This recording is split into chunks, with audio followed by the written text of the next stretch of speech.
This iTransfuse podcast is based on fact sheets you can find at transfusion.com.au, the Australian Red Cross Blood Service website for health professionals.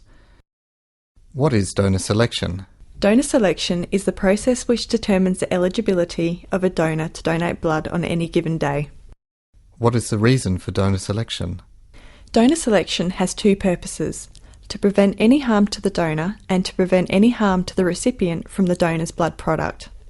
How is donor selection determined? The eligibility of a donor is determined on a day-to-day basis.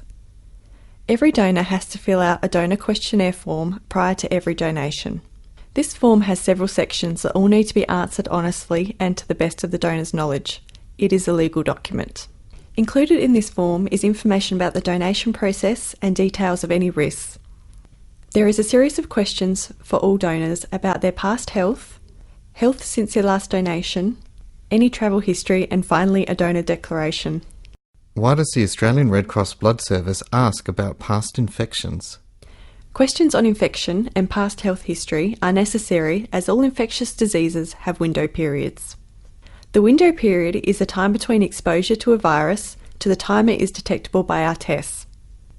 It is only by the dual process of assessing the risk factors by interview and performing blood tests that we can maximise safety and prevent infections from being transmitted.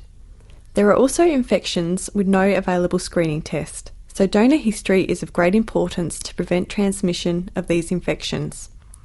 For instance, because there is no test for VCJD, commonly known as mad cow disease, we need to know if a potential donor lived in England during a period of time when they may have been exposed to VCJD.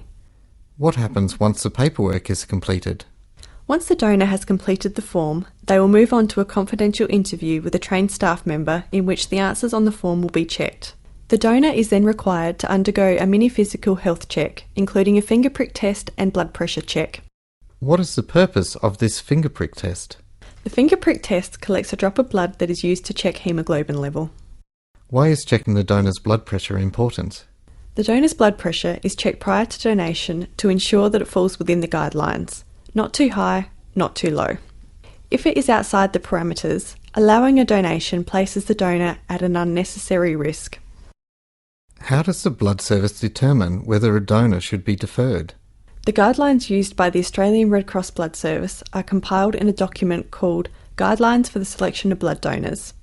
The Blood Service has criteria for acceptance or deferral of blood donors. These criteria are based on international guidelines. What are the common reasons for donors to be temporarily deferred from donating blood? The most common reasons for deferral include anemia, iron deficiency, short-term illness, and if someone is awaiting test results or expecting to have further tests. What are the common reasons for donors to be deferred permanently?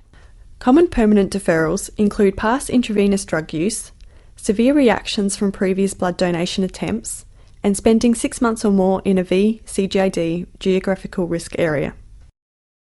The fact sheets and podcasts are designed to provide basic information to people without training in health or science.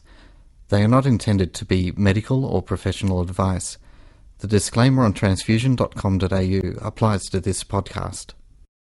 For more information or to view the fact sheets, log on to transfusion.com.au. To become a blood donor, log on to donateblood.com.au.